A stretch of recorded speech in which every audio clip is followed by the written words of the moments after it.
Italy, the birthplace of the Roman Empire, the cradle of the Renaissance, a nation united under one flag since 1861.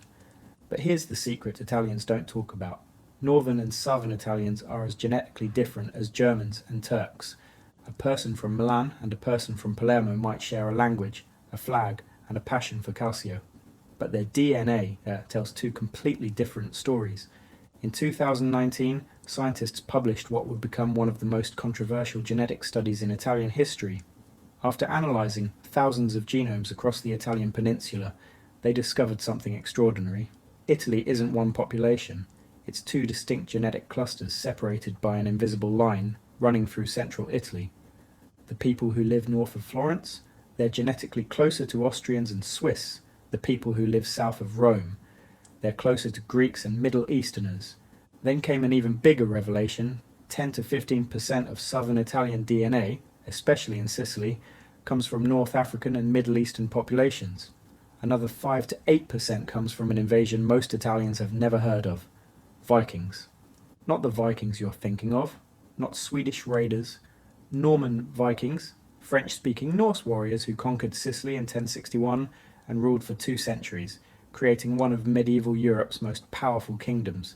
Today, we're going to decode Italian DNA and reveal how invasions, migrations, and conquests created 2 Italys that have never truly merged. To understand Italian DNA, we need to go back 3,000 years to when Italy wasn't one nation, but dozens of distinct populations. Ancient Italy was divided into 3 genetic worlds. Northern Italy was dominated by Celtic Gauls, who crossed the Alps around 400 BCE. The Romans called this region Gallia Cisalpina, Gaul on this side of the Alps. Cities like Milan, originally called Mediolanum, and Turin, originally called Tauresia, were founded as Celtic settlements. According to a 2019 study in Science by Antonio and colleagues, northern Italian populations show clear genetic affinities with Central European populations, particularly those from the Alpine region. Central Italy was home to the Etruscans, a mysterious civilization whose language still isn't fully deciphered. The Etruscans built Rome's first sewers, taught the Romans augury and divination, and created Italy's first urban civilization around 800 BCE. A 2021 study in Science Advances by Posch and colleagues analysed 48 ancient Etruscan genomes and found the Etruscans were a local population that had genetic continuity in the region from at least the Bronze Age. Southern Italy and Sicily were colonised by Greeks starting in the 8th century BCE. Cities like Naples, originally called Neapolis meaning New City, Syracuse, and Tarentum were Greek colonies, part of Magna Graecia, Greater Greece. A 2017 study in Scientific Reports by Sarno and colleagues found that present-day southern Italians and Sicilians have inherited significant proportions of their ancestry from Greek colonization.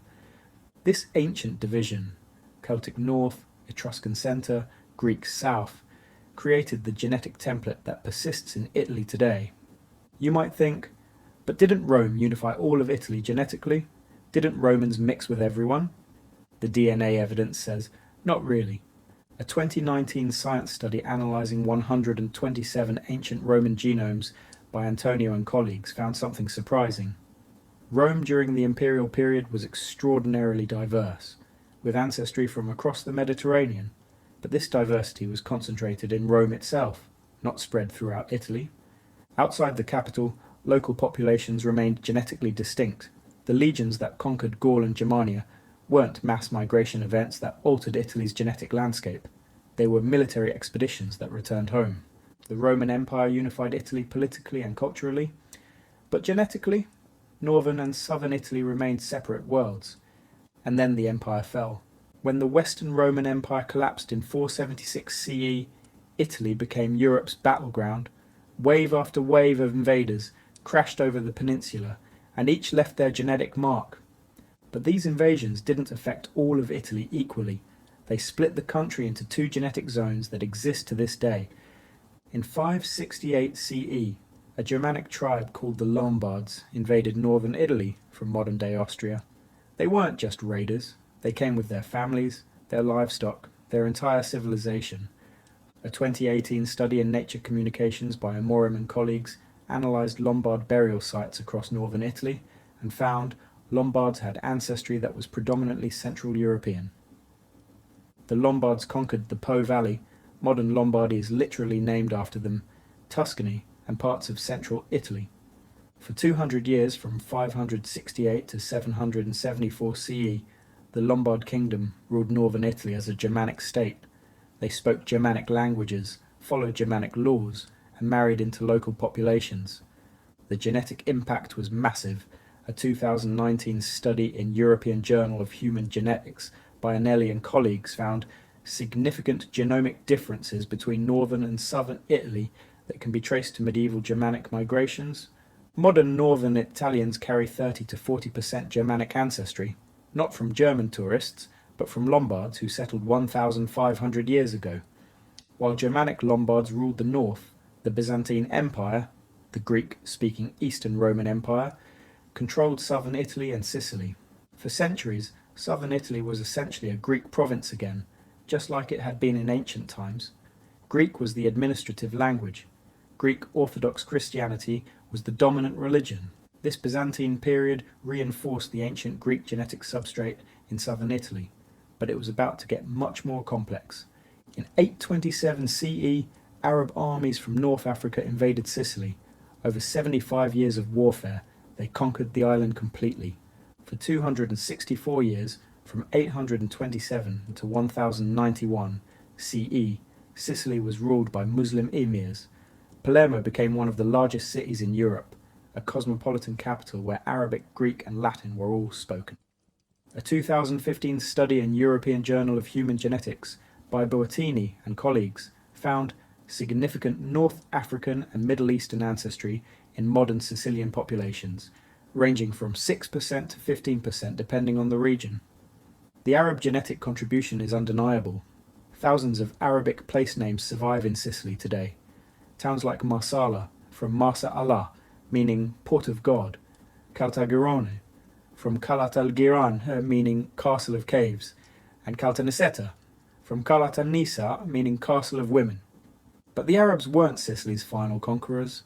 In 1061, a new invasion began, not from the south or east, from the north. Vikings. In the early 11th century, a group of Norman adventurers from northern France arrived in southern Italy as mercenaries. These were descendants of Vikings who had settled in Normandy, literally land of the Northmen, you see, like 150 years earlier. They were still culturally Norse, tall, often blonde or red-haired, fierce warriors, but they spoke French and had adopted Christianity. They were Vikings with a French twist. The conquest of southern Italy and Sicily was led by the Hauteville family, 12 brothers from a minor noble family in Normandy who would become kings. The most famous were Robert Guiscard, Robert the Cunning, the greatest Norman warrior of his age. Contemporary chronicles describe him as blonde-haired, with unusually broad shoulders, and a commanding voice that could be heard across a battlefield. And Roger, the first of Sicily, who lived from 1031 to 1101, the conqueror of Sicily. Byzantine chronicler Anna Komnene described him as very tall, with ruddy complexion and fair hair. These brothers arrived in southern Italy around 1035 to 1040, with perhaps a few hundred Norman knights, and slowly carved out kingdoms from Byzantine and Arab territories. In 1061, Roger I began the conquest of Arab Sicily with a force of only 160 Norman knights and 260 infantry. How did such a tiny army conquer an island? Norman military technology was the answer. The Normans perfected heavy cavalry tactics. Their knights wore full chainmail armour and fought with long lances from horseback, a combination the Arab defenders had rarely encountered. The Normans were master castle builders. After capturing a town, they'd immediately construct a fortified castle. These castles became control points that couldn't be recaptured. Modern Sicily is still dotted with hundreds of Norman castles. Roger allied with Italian maritime cities like Pisa and Genoa, gaining access to fleets that could transport troops and supplies, and divided enemies. The Arab emirates in Sicily were fighting each other. Roger exploited these divisions, allying with one emir against another, then conquering both. The decisive battle came at Cerami in 1063. Roger I faced an Arab army of 50,000 men with only 130 30 Norman knights and a few hundred infantry. The Norman cavalry charge, heavily armoured knights on large horses, smashed through Arab infantry lines like a battering ram. Contemporary Arab sources describe the Normans as giants in iron, whose horses trampled everything before them. Roger won the battle, killing thousands of Arab soldiers. After Cerami, Arab resistance began to collapse. By 1091, after 30 years of warfare, Sicily was completely conquered. Roger's son, Roger II, was crowned King of Sicily in 1130, creating the Kingdom of Sicily, one of the wealthiest and most powerful states in medieval Europe. Roger II's court in Palermo was extraordinary. It was multilingual. Official documents were issued in Latin, Greek, and Arabic. It was multicultural. Norman knights, Greek scholars, Arab mathematicians, and Jewish physicians all worked together. It was advanced. Sicily, under Roger II, had the most sophisticated bureaucracy in Europe, based on Arab administrative models. Roger II himself spoke fluent Arabic and employed Arab geographers to create the Tabula Rogeriana, the most accurate map of the world that existed until the 16th century. The Normans ruled Sicily for almost 200 years, from 1091 to 1282. During this time, Norman nobles married into Greek and Arab families, creating a unique genetic blend. A 2015 study by Sarno and colleagues found evidence of Scandinavian Y chromosome haplogroups I1 and R1BU106 in Sicily and southern Italy, consistent with Norman settlement. The Norman contribution is smaller than Arab or Greek contributions, around 3 to 8%, but it's detectable. Thousands of Sicilian families today carry surnames of Norman origin. Bonanno from Bonon, meaning good year, Pellegrino meaning pilgrim, and Maniscalco from Mareschal, horseshoer. Physical traits attributed to Norman heritage in Sicily include taller height. Sicilians in Norman settled regions average 2 to 3 centimetres taller. Lighter eyes. Blue and green eyes are more common in areas of dense Norman settlement. And red hair, rare in Sicily, but when it appears, often in families with Norman surnames. The Norman conquest permanently altered southern Italian genetics.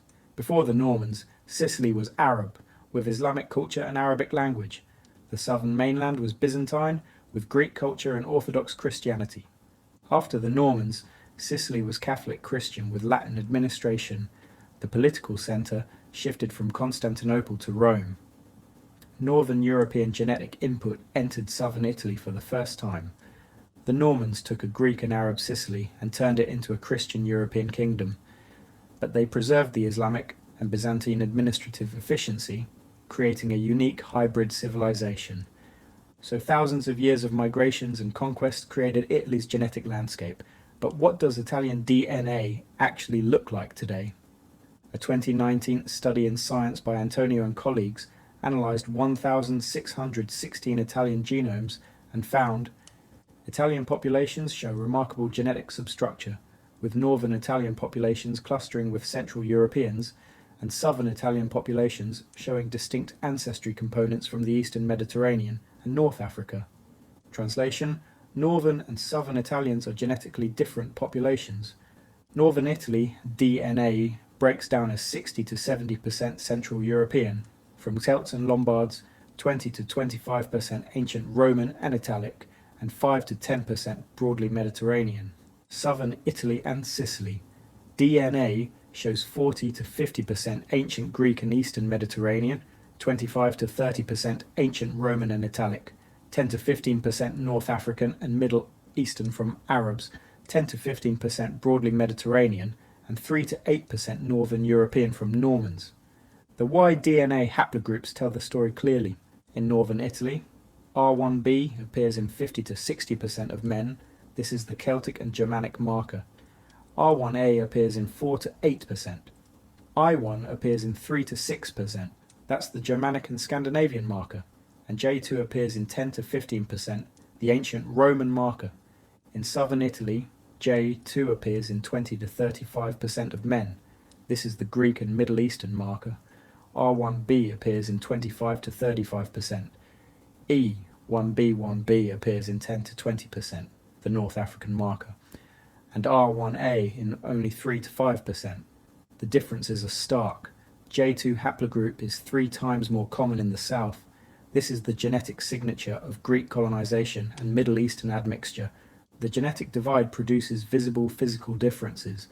Northern Italians have an average height for men of 177 to 178 centimeters, and women 165 to 166 centimeters. They have lighter hair, with blonde to light brown being common, lighter eyes, with blue and green appearing in 30 to 40%, and skin ranging from fair to olive. Southern Italians have an average height for men of 174 to 175 centimeters, and women 162 to 163 centimeters. They have darker hair, with dark brown to black being predominant, darker eyes, with brown appearing in 70 to 80%, and skin ranging from olive to medium tan. These aren't stereotypes, they're measurable genetic differences caused by different ancestry. Even Italian dialects reflect this genetic split. Northern Italian dialects like Lombard, Venetian, and Piedmontese are influenced by Celtic and Germanic languages. Southern dialects like Sicilian, Neapolitan, and Calabrese preserve Greek and Arabic words. In Sicily, you still say talia, from Greek taliao, meaning to look, instead of guardare. You call your grandmother nonna from Greek nonna. The Sicilian word for many is asai, directly from Arabic ase. This genetic divide creates real social tension. Many northern Italians feel more connected to Swiss or Austrian culture than to southern Italian culture. The Northern League political movement even proposed splitting Italy into 2 countries. But here's what's remarkable. Despite this dramatic genetic divide, Italians maintained a unified national identity based on shared Roman heritage, Catholic Christianity, and Renaissance culture. After examining 3 millennia of genetic history, what have we learned about Italian identity? The DNA evidence is clear. Italy is not one population. It's a mosaic of distinct genetic groups, Celtic Germanic in the north, Greek Arab in the south, with Norman Viking influences along the coasts. The genetic boundary between North and South Italy is so sharp that geneticists can identify which half of Italy someone's ancestors came from with 95% accuracy based on DNA alone. But here's something profound. This genetic diversity is exactly what makes Italy Italian. The Roman Empire didn't homogenize Italy genetically, but it created a shared cultural identity that transcended genetics. A Lombard from Milan and a Greek from Naples might look different, carry different DNA, speak different dialects, but they both considered themselves heirs to Rome. The Norman conquest of Sicily shows this beautifully. The Normans could have erased Arab and Greek culture. Instead, they embraced it, creating a kingdom where Latin, Greek, and Arabic coexisted, where a Catholic king employed Muslim administrators and Byzantine architects. This is the Italian genius, the ability to absorb invaders, migrants, and conquerors into a shared civilization without losing distinct regional identities. Italy's turbulent history left genetic marks everywhere. Celts gave northern Italy height, light features, and a connection to Central Europe. Greeks gave southern Italy maritime culture, democracy concepts, and philosophical traditions. Arabs gave Sicily irrigation technology, citrus cultivation, and mathematical knowledge. Normans gave southern Italy feudal organisation, castle architecture, and Catholic institutions. Every region of Italy tells a different genetic story. Tuscany preserves ancient Etruscan ancestry. Venice has Slavic contributions from Dalmatian trade. Sardinia is one of Europe's most genetically unique populations, preserving ancient Mediterranean ancestry largely unchanged for 8,000 years. Modern Italy exists because these diverse populations chose unity despite genetic differences. The Risorgimento, Italian unification movement, of the 19th century didn't create a genetically unified people. It created a nation that celebrated diversity as its defining feature. Italians understand something important. Identity isn't just about DNA. It's about shared history, shared culture, shared food, shared art. A Northern Italian and a Sicilian might be as genetically different as a German and a Turk, but they're both Italian because they choose to be. The genetic secrets of Italy remind us that nations aren't built on genetic purity. They're built on shared values and collective memory. DNA tells us where we came from, but culture tells us who we are. And Italy is the proof that diversity, not uniformity, creates greatness.